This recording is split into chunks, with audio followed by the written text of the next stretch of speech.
সারা বাংলাদেশের সমবায় দেখে নিয়ে আমরা এটা গঠন করেছিলাম এবং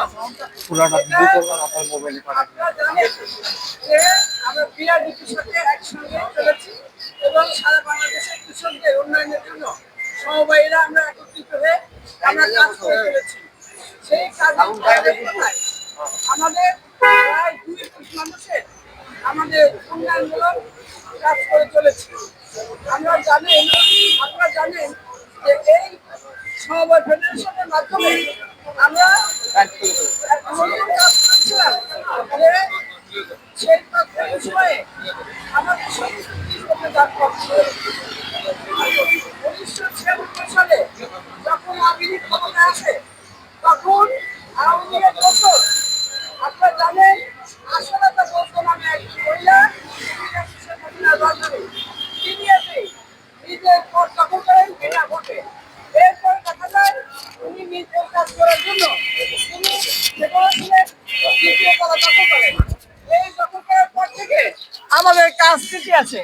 আমাদের কাজ বাদ দিয়ে যেটা সমবায়ীদের কাজ, যেটা সারা বাংলাদেশের উন্নয়ন হয়, সেই কাজগুলো বাদ দিয়ে উনি ওনার সূর্যমুখী নামে একটা কি প্রতিষ্ঠান আছে সেটার কাজ উনি করেন।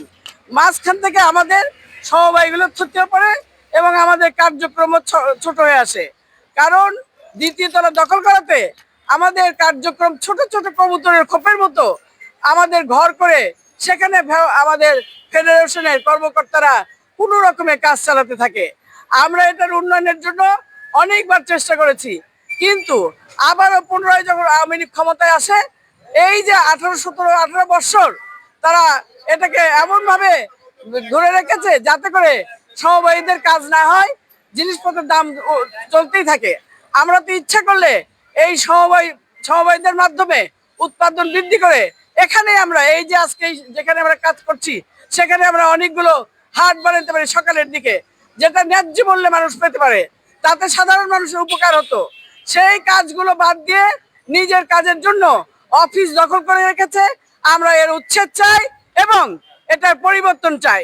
আমরা চাই জাগ্রত হোক বাংলাদেশ।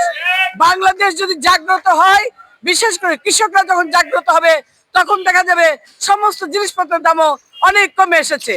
তাই আমরা চাই যে কোনো উপায়ে এই উচ্ছেদ করে সমবায় ফেডারেশনকে প্রতিষ্ঠা করে আমরা যেন এই কৃষকদের এবং তথা সারা বাংলাদেশের মানুষের উন্নয়নের জন্য সমবায় ফেডারেশন কাজ করতে পারে।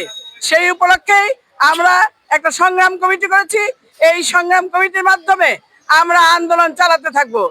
এরপর আমরা যদি এই কথাতেও যদি কাজ না হয়, তাহলে আমরা বিশেষ করে প্রত্যেকটি জায়গায় আমরা আন্দোলন করব, উপদেষ্টার কাছে আন্দোলন করব, এমনকি প্রধান উপদেষ্টার কাছে আন্দোলন করব এবং স্মারকলিপি দিব, এবং ঢাকা থেকে শুরু করে জেলায় জেলায় করব।